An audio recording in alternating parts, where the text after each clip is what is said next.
There is a decision sitting in your retirement account right now, a quiet, invisible fork in the road, and depending on which path you take, that one decision will either save you $20,000 over the next 10 years, or it will hand that $20,000 directly to the IRS. No drama, no exaggeration, just math. Cold, boring, completely avoidable math that millions of retirees get wrong every single year. Not because they are careless, not because they are bad with money, but because nobody ever sat down and showed them the two roads side by side. Until right now. If you have a traditional IRA, a 401k, or a pension, and you are anywhere between the ages of 60 and 75, what I am about to show you is going to change the way you think about every dollar you pull out of those accounts for the rest of your life. I'm not being dramatic. The people who understand this live a completely different retirement than the people who do not. Same income, same lifestyle. Sometimes $20,000, $30,000, even $40,000 less paid to the IRS over their lifetime. And the decision that separates them often comes down to one $10,000 choice, made in a single year. Stay with me, because this gets interesting fast. Before we go any further, if you are new here, welcome to Retire's Guide. This channel exists for one reason, to give you the real numbers, the real strategy, and the plain English explanation of how the IRS actually works in retirement. Not the glossy brochure version your brokerage mails you. Not the 3-paragraph summary your tax preparer gives you when you are already running late. The actual mechanics, the actual math. If that is what you are looking for, hit subscribe right now and hit the like button while you are at it. Because the algorithm only shows this to more retirees who need it when you do. 1 second. It matters more than you think. Now let me set the stage for what we are actually talking about here. Every single year, retirees across the United States make what feels like a completely normal, completely reasonable decision. They need $10,000 for something. Maybe it is a new roof. Maybe it is a car repair. Maybe it is helping a grandchild with a semester of college. Maybe it is just living, just covering the gap between what Social Security pays and what life actually costs. So they open their traditional IRA. They request a $10,000 distribution. The money hits their bank account. Life goes on. And that decision, that completely normal seeming decision, quietly triggers a chain reaction inside the IRS tax code that most of those retirees never see coming. Because here is what actually happens when $10,000 comes out of a traditional IRA in retirement. It is not just $10,000 of taxable income. It is the domino that knocks over other dominoes. It pushes up your adjusted gross income. That pushes up your provisional income. That provisional income number determines how much of your Social Security benefit gets taxed. And suddenly, that $10,000 IRA withdrawal has not just created $10,000 of taxable income. It has potentially created $15,000, $17,000, even $18,000 of effective taxable income because a chunk of your Social Security just got dragged into the taxable zone along with it. That is the invisible multiplier, and almost nobody explains it. But here is where it gets interesting, and this is the part that changes everything. There is another way to cover that same $10,000, a way that leaves your adjusted gross income completely untouched. A way that keeps your provisional income low, protects your Social Security from being taxed, and in some cases brings your federal tax bill for the entire year down to almost zero. And the people who know about this other path are the ones who retire and look back 10 years later and realize they saved $20,000, $25,000, sometimes $30,000 in taxes compared to the neighbors who did not know. So what is the other path? There are actually a few of them, and we are going to walk through all of them today. But before we do, I want you to understand exactly why this matters so much right now in 2026, because the tax environment retirees are sitting in today is genuinely different from what it was even 3 years ago. Here's the current picture. The Tax Cuts and Jobs Act provisions that created the relatively low tax brackets most retirees are currently operating in are still in place, but they are scheduled to sunset after 2025 under current law, which means Congress is actively debating what happens next. As of right now, under the One Big Beautiful Bill signed in 2025, there is a temporary senior bonus deduction of $6,000 for single filers over 65, then and $12,000 for married couples where both spouses are 65 or older. That deduction is real, it is in effect, and it runs through 2028. After 2028, it expires unless Congress extends it. That is 3 years, 3 tax years where this deduction is sitting on the table, and most retirees have never even heard of it. On top of that, RMD ages shifted again under the Secure 2.0 Act. If you were born before 1960, your required minimum distributions start at 73. If you were born in 1960 or later, they start at 75. That gap, those 2 to 4.5 years between when QCDs become available at 70.5 and when RMDs begin, is one of the most strategically valuable windows in all of retirement planning. And most people either do not know the window exists, or they let it close without using it. This is the environment we are in right now, and the $10,000 decision we are about to walk through is not theoretical. This is the real situation facing real retirees in 2026. People who are 68, 71, 74 years old, and are making this exact choice maybe every single year, sometimes without realizing they are even making it. Let me introduce you to two people. I will call them Margaret and Carlos. They are not real, but everything about their numbers is real. Both are 72 years old, both retired, both collecting Social Security, both have roughly the same income and the same size IRA. They live in different states, but both are in the 12% federal tax bracket, which is where the majority of American retirees land. They each need $10,000 this year to cover a gap in their expenses, and they each handle that $10,000 need differently. By the end of this year, Margaret will pay roughly $2,400 more in federal taxes than Carlos, not because she makes more money, not because she spent more, because of one decision, one fork in the road. And over 10 years, that difference compounds. That difference becomes $20,000 or more. Real money, money that could have stayed in their pocket. Let me show you exactly how it happens. Margaret does what most retirees do. She calls her IRA custodian. She requests a $10,000 distribution. The money lands in her checking account, and she covers her expenses. Clean, simple, done. Carlos does something different. But before I tell you what Carlos does, I need to explain the mechanism that makes Margaret's approach more expensive than it looks, because this is the part most people have never seen laid out clearly. Margaret's income before the IRA withdrawal looks like this. She collects $36,000 per year in Social Security. She has about $4,000 in savings account interest and a small dividend. That is $40,000 in total income before the IRA withdrawal. Now here is how the IRS sees her situation. Her provisional income, the number that determines how much of her Social Security gets taxed, is calculated as her adjusted gross income plus any tax-exempt interest plus half of her Social Security benefit. Half of $36,000 is $18,000. So her provisional income before the IRA withdrawal is roughly $22,000. Add in the $4,000 from interest and dividends, and she is at $22,000 before the IRA withdrawal even happens. Now she pulls out $10,000 from the IRA. That $10,000 goes straight into her adjusted gross income. Her provisional income jumps to $32,000, still below the $34,000 threshold, where 85% of Social Security becomes taxable. So far, so okay. But here is where most people miss something important. The threshold for 50% taxation of Social Security for a single filer is $25,000. Margaret just crossed $32,000, which means up to 50% of her Social Security benefit, $18,000, is now taxable income. She has just created $18,000 of additional taxable income from one $10,000 IRA withdrawal. Her total taxable income after the standard deduction for a single filer over 65, which is $16,750 in 2026, is now approximately $24,000. At the 12% bracket, her federal tax bill is roughly $2,800. Now watch what happens to Carlos. Carlos has the exact same income structure, same Social Security, same savings interest, same IRA balance, same need for $10,000. But Carlos does something different. He gives $2,000 a year to his church, always has. This year, instead of writing a check from his bank account, he routes that $2,000 through a qualified charitable distribution directly from his IRA. The money goes from his IRA custodian straight to the church. It never touches his bank account. The IRS never sees it as income. It does not appear on his tax return as a distribution. It is completely invisible to every calculation the IRS runs. Then, for the remaining $8,000 he needs, Carlos does not pull from his IRA at all. He pulls it from his Roth IRA instead. The Roth was funded years ago with after-tax money. The growth is tax-free. The withdrawal is tax-free. It does not appear in his adjusted gross income. It does not affect his provisional income. The IRS does not see it. So what does Carlos's tax picture look like? His provisional income stays at $22,000, well below the $25,000 threshold. None of his Social Security is taxable. His adjusted gross income is essentially just his savings interest and dividends, around $4,000 minus the standard deduction, which wipes it out entirely. His federal tax bill for the year is close to zero. Same income, same lifestyle, same $10,000 covered. Carlos pays essentially nothing in federal income tax. Margaret pays roughly $2,800. That is the gap. That is the decision. That is the fork in the road. And I need you to sit with that for a second, because I know what some of you are thinking. You are thinking, well, I do not have a Roth IRA, or I do not give to charity, or my situation is more complicated than that. And I hear you. We are going to get to all of that. But first, I want to make sure the core mechanism is absolutely clear, because everything else builds on it.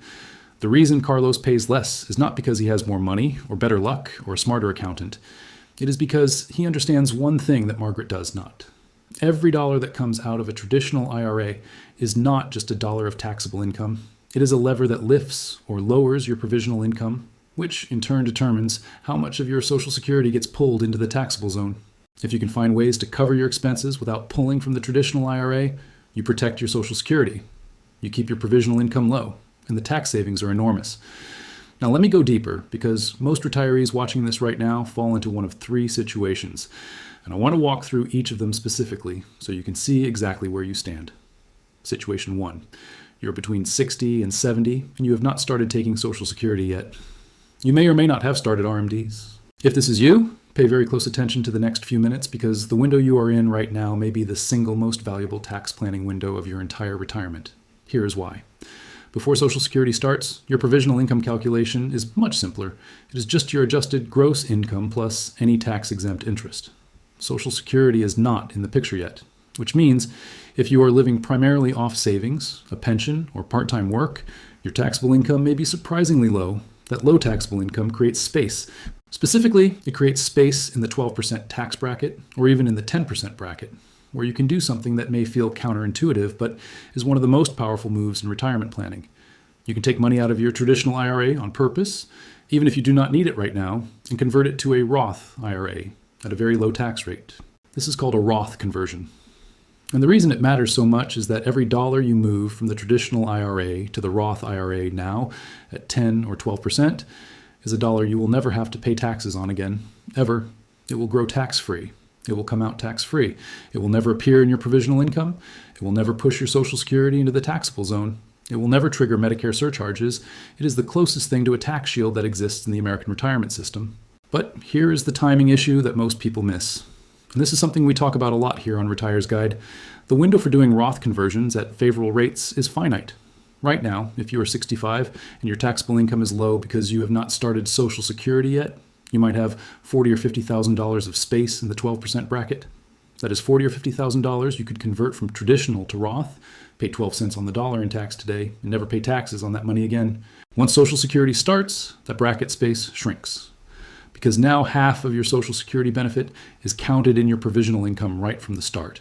The space gets compressed, and once RMDs begin, it gets compressed further still. Because RMDs are mandatory, they fill the lower brackets first, leaving less room for voluntary conversions.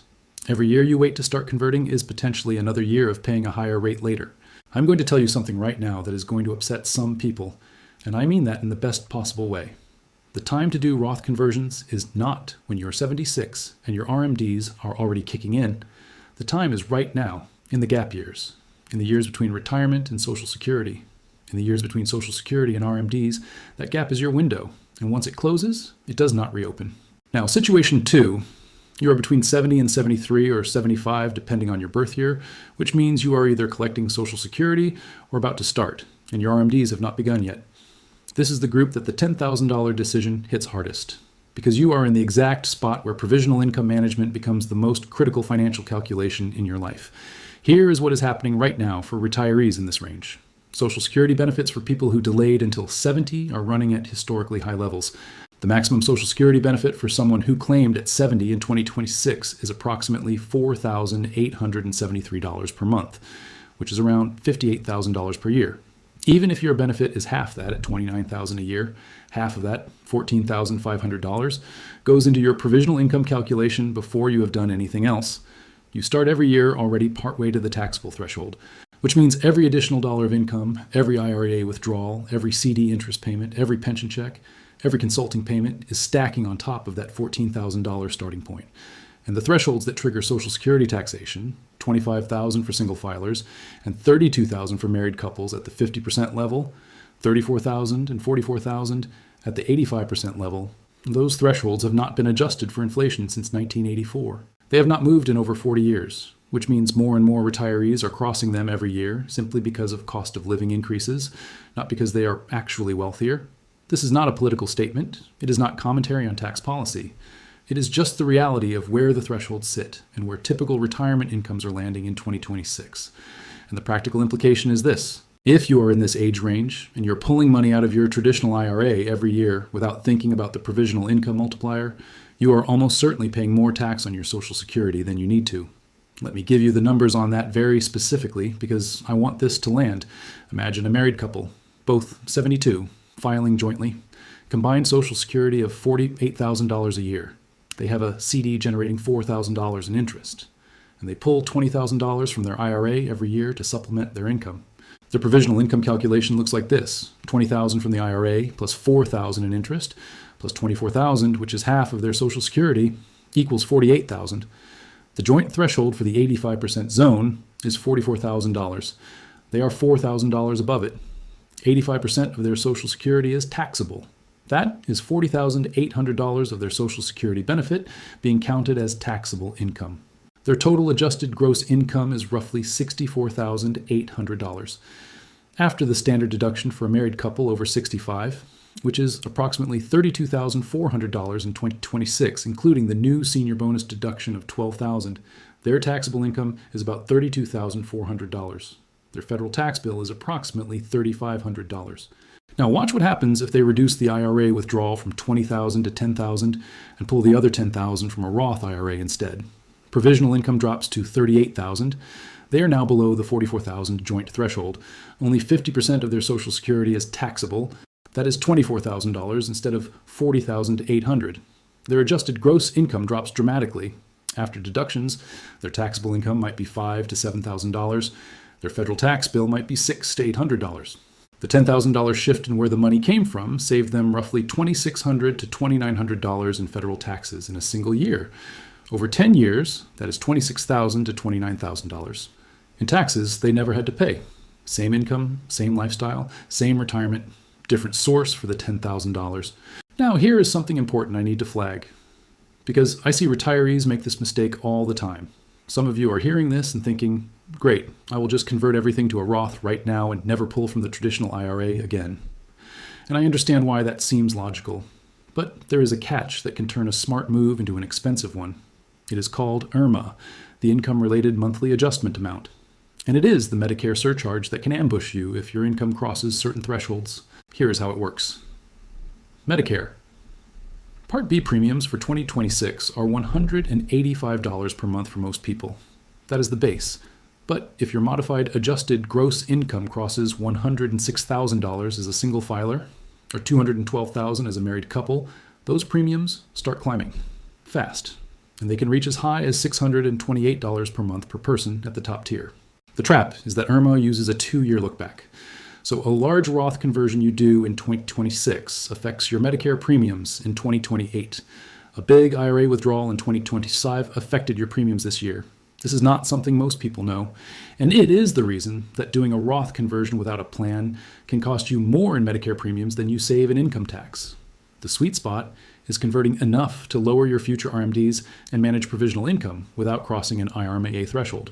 That sweet spot is different for everyone, which is why I always say on Retire's Guide that these strategies need to be modeled with your actual numbers before you do anything. The concepts are universal. The execution is personal. But here is where it gets interesting. And this is something I genuinely love about the current tax code, even though it feels counterintuitive. The same law that creates these pressure points also creates the escape valves. Almost every problem the tax code creates for retirees, the tax code also provides a solution for. You just have to know where to look. Let me talk about one of the most powerful escape valves that exists right now and that most retirees have never used. I mentioned it briefly when we talked about Carlos earlier. The Qualified Charitable Distribution, the QCD. If you are 70 and a half or older and you give any money to charity, you need to hear this. I do not care if it is $500 a year to your local food bank or $50,000 a year to your university. The QCD changes the math completely. Here's what a QCD actually is. Starting at age 70 and a half, the IRS allows you to transfer money directly from your traditional IRA to a qualified 501c3 charity. The maximum in 2026 is $111,000 per person.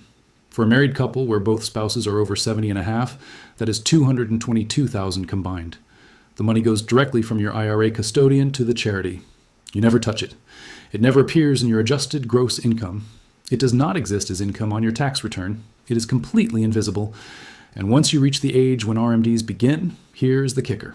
The QCD counts towards satisfying your required minimum distribution. So if your RMD this year is $15,000 and you route $15,000 through QCDs to charity, your RMD is satisfied. Your tax bill on that $15,000 is zero, not reduced. Zero. Now compare that to what Margaret was doing. Margaret was taking her IRA distribution, paying income tax on it, and then writing a check to charity from her bank account. She could deduct the charitable contribution, but only if she itemized, which most retirees cannot because the standard deduction is higher than their total itemized deductions. So she was paying full income tax on the IRA withdrawal and getting zero deduction for the donation. With a QCD, the entire amount is excluded from income, not deducted. Excluded. That is a completely different treatment. Deductions reduce your taxable income. Exclusions prevent the income from existing in the first place. An exclusion does not affect your provisional income. A deduction does not reduce your provisional income. This is why the QCD is arguably the most powerful tax tool available to any retiree who gives to charity. And the number of retirees who could be using QCDs right now but are not is staggering. A 2024 study from the National Bureau of Economic Research estimated that fewer than 20% of eligible retirees who make charitable donations use QCDs to make them. 80% are still writing checks from their bank accounts and paying taxes they do not have to pay. If you are in that 80%, this is your moment. Call your IRA custodian.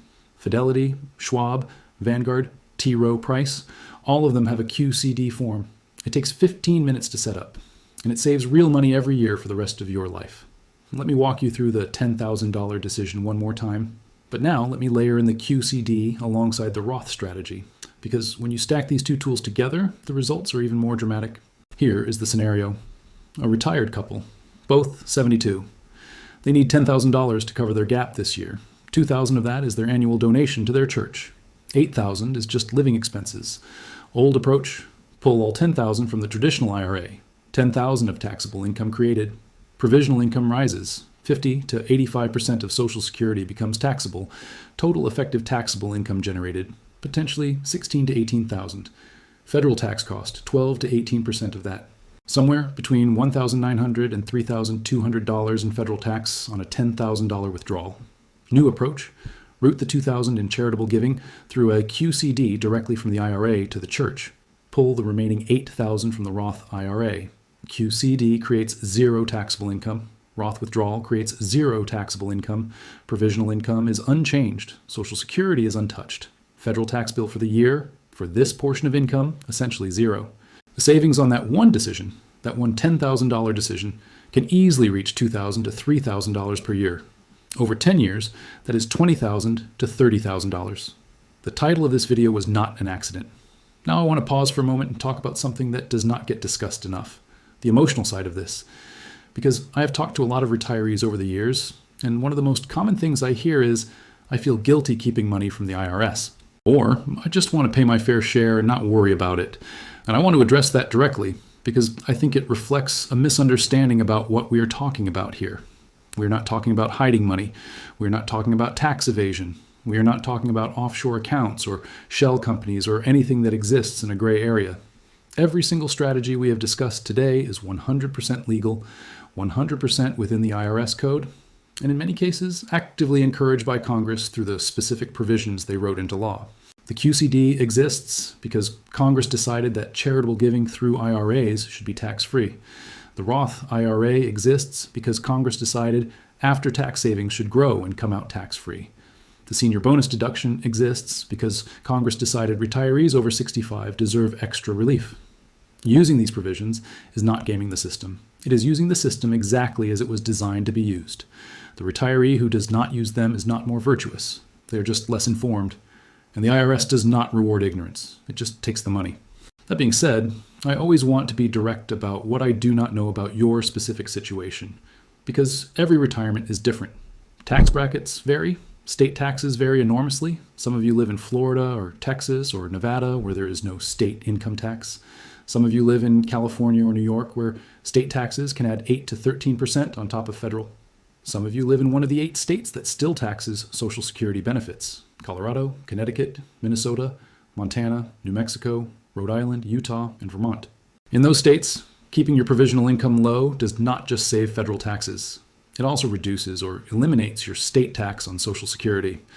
The federal analysis we walked through today is the foundation. Your state tax situation can amplify or modify those results significantly, which is why I always recommend modeling these scenarios with your actual numbers before making any moves. I will say it one more time. These concepts are universal. The execution requires your specific numbers.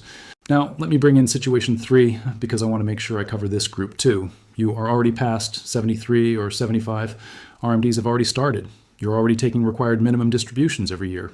Are these strategies still relevant to you? Absolutely. But the tactics shift slightly. Once RMDs have started, the Roth conversion math changes. Your RMD must be taken first before any Roth conversion can happen. That RMD fills the lower tax brackets before any voluntary conversion gets a chance to. So the room for tax-efficient Roth conversions gets smaller each year as RMDs grow. That does not mean conversions stop making sense. It means you have to be more precise about the amounts. But the QCD strategy becomes even more important once RMDs begin, because every dollar you can route through a QCD is a dollar of RMD that gets satisfied at zero tax. If your RMD this year is $22,000 and you can route $12,000 of that through QCDs to charities you were already going to support, you have eliminated the tax on $12,000 of forced income. At the 12% bracket, that is $1,440 saved every year for as long as you continue giving. And here is something that a lot of people do not realize once RMDs start growing. They grow every year. The IRS calculates your RMD by dividing your prior December 31st balance by a life expectancy factor from their uniform lifetime table. That factor gets smaller every year as you age, which means the percentage of your IRA you must withdraw goes up. At 73, you're withdrawing roughly 3.77% of your balance. By 80, that is roughly 4.95%. By 85, it is roughly 6.25%. By 90, it is roughly 8.2%. On a $400,000 IRA, that means your RMD grows from roughly $15,000 at 73 to roughly $33,000 at 90. Every dollar of that growth is potential taxable income. Every dollar is a potential lever pushing your Social Security further into the taxable zone. The QCD does not just help you today, it helps you manage the trajectory of that income over the next 2 decades. Let me also talk about something that is specific to 2026 and the next 2 years, because there is a temporary window right now that will not last. The senior bonus deduction I mentioned earlier, $6,000 for single filers and $12,000 for married couples, both over 65. This deduction is available now through 2028 only. After 2028, it expires unless Congress renews it.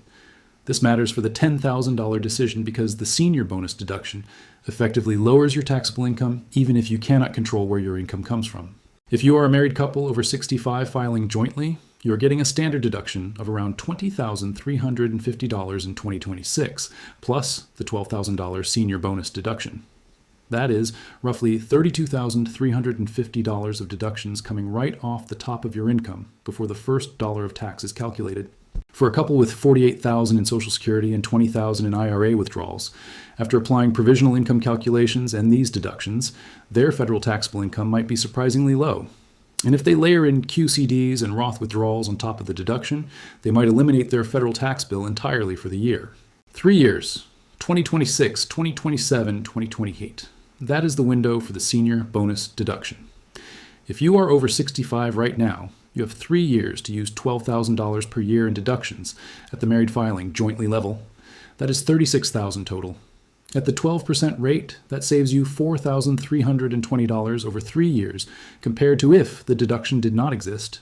It is not enormous by itself, but stacked with everything else we have talked about, it is another brick in the wall. Now I want to spend a few minutes on something that is not talked about enough in the retirement tax conversation, and that is the risk side. Because I want to be honest with you the same way I would want someone to be honest with me, and part of that honesty is acknowledging that these strategies are not risk-free and they do not apply to every situation.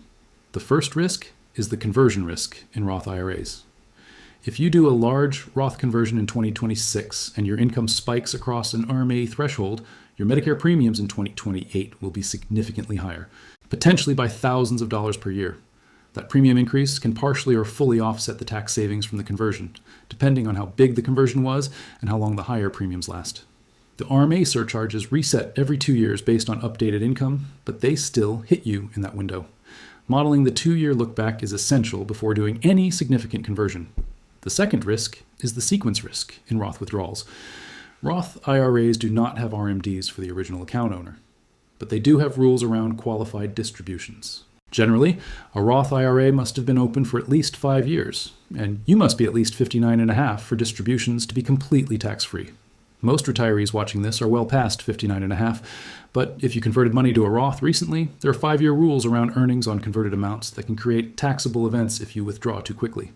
Your IRA custodian can walk you through the specific rules for your account. The third risk is the legislative risk. Tax law changes. The senior bonus deduction expires in 2028. The current income tax brackets are the result of legislation that is being actively debated. QCD limits, Roth rules, RMD ages, all of these could change with future legislation. I am not predicting any particular outcome. Congress has surprised everyone before in both directions. But any long-term tax plan needs to account for the possibility that the rules shift. And you should never put yourself in a position where your financial security depends on one specific tax provision staying exactly as it is forever. The fourth risk is the state tax risk I mentioned earlier. Some states have significantly different rules around IRA distributions, Roth conversions, pension income, and Social Security taxation. The federal analysis is your foundation, but please do not assume your state mirrors it. A few states have no income tax at all, which is great. A few have no tax on retirement income specifically. Some have exemptions that phase out at certain income levels. Your state's Department of Revenue website will have the specific rules for your situation. All of that said, the fundamental principle we walked through today is not going away regardless of what Congress does or does not do. The fundamental principle is this: where your retirement income comes from matters as much as how much there is. $1 from a Roth IRA is worth more after tax than $1 from a traditional IRA. $1 directed through a QCD is worth more than $1 withdrawn and donated separately. Managing your provisional income protects your Social Security from being unnecessarily taxed. These truths are structural. They exist in any version of the tax code. The specific numbers may shift. The underlying logic does not. Now, one last thing before we wrap up, and I want to get practical here because strategy without action is just entertainment. If you took nothing else from everything we went through today, take this. Pull out a piece of paper or open a spreadsheet and calculate your provisional income for this year. The formula is simple. Take your expected adjusted gross income for the year. Add any tax-exempt interest you are earning. Add half of your annual Social Security benefit. That sum is your provisional income. Now compare it to the thresholds. For single filers, $25,000 is the first tier and $34,000 is the 85% tier. For married filing jointly, $32,000 is the first tier and $44,000 is the 85% tier. Where do you land? Are you below the first threshold? You are in a great position. Consider whether Roth conversions make sense to fill up your bracket space while keeping provisional income low. Are you between the two thresholds? This is where the $10,000 decision matters most. Even small changes in how you source your income can shift you from the 50% zone back below the $25,000 or $32,000 threshold and save you hundreds or thousands of dollars per year. Are you above the 85% threshold? The QCD is your most powerful tool right now. And if you have charitable giving happening from a bank account, stop. Call your IRA custodian today. That one phone call might be the most valuable 15 minutes of your retirement. We want to hear from you, and I mean that genuinely. This is not a throwaway line. One of the things that makes Retire's Guide different is that we actually use the comments to shape what we cover next. Drop a comment right now and tell us 2 things. First, which of the strategies we talked about today was new to you? Just name it. QCD, Roth conversion, provisional income management, ARMA look-back, senior bonus deduction. Name the one that surprised you most. Second, and this is the one I really want to know, where are you watching from? Not your street address, just your state. Or if you are outside the US and planning to retire here, your country. The geographic spread of this audience is something we track closely because state tax rules vary so much that knowing where you are watching from helps us build content that is actually relevant to your specific situation. We have viewers from all 50 states and from Mexico, Puerto Rico, Canada, and a growing number from Spanish-speaking communities across the United States who are planning U.S. retirements and navigating the same IRS rules. Wherever you are watching from, this content is for you. The IRS does not care what language you speak. The QCD works the same way in every state and for every background. The provisional income thresholds apply to everyone. The math is the math. If someone in your life, a spouse, a sibling, a parent, a friend who just retired or is getting close, share this video with them right now. Not tomorrow, right now. The $10,000 decision we walked through today is being made by retirees every single day. Right now, today, without them knowing the 2 roads exist. Every person you share this with is a person who gets to make that decision with their eyes open instead of closed. Hit the like button before you close this tab. It is the single fastest way to tell YouTube this content helped you, and YouTube responds by showing it to more retirees who need it. We are not running ads to promote this channel. We are running on the algorithm, and the algorithm runs on likes and shares. 1 second. It costs you nothing. It might save someone $20,000. And subscribe if you have not already. We put out a new video every week here on Retire's Guide. Next week, we are going to go deep on the Social Security taxation trap specifically, a full breakdown of how the 85% rule actually works with real examples, real numbers, and real strategies for reducing it. It is one of the most requested topics we get in the comments, and we are finally doing a full dedicated episode on it. If you are collecting Social Security right now, or planning to, you do not want to miss it. One more thought before we close, and this is the one I want you to carry with you. The people who have the best retirements are not always the people who save the most. They are not always the people who picked the best stocks or got the best returns. Often, they are the people who simply understood how the rules worked and positioned themselves accordingly. Tax efficiency in retirement is not about being clever. It is about being informed. And being informed in the current environment is an act of genuine financial self-defense. The $10,000 decision is waiting for you. The two roads are both real. The savings are real. The cost of not knowing is real. And now you know. Thank you for being here. This is Retire's Guide. We will see you in the next one.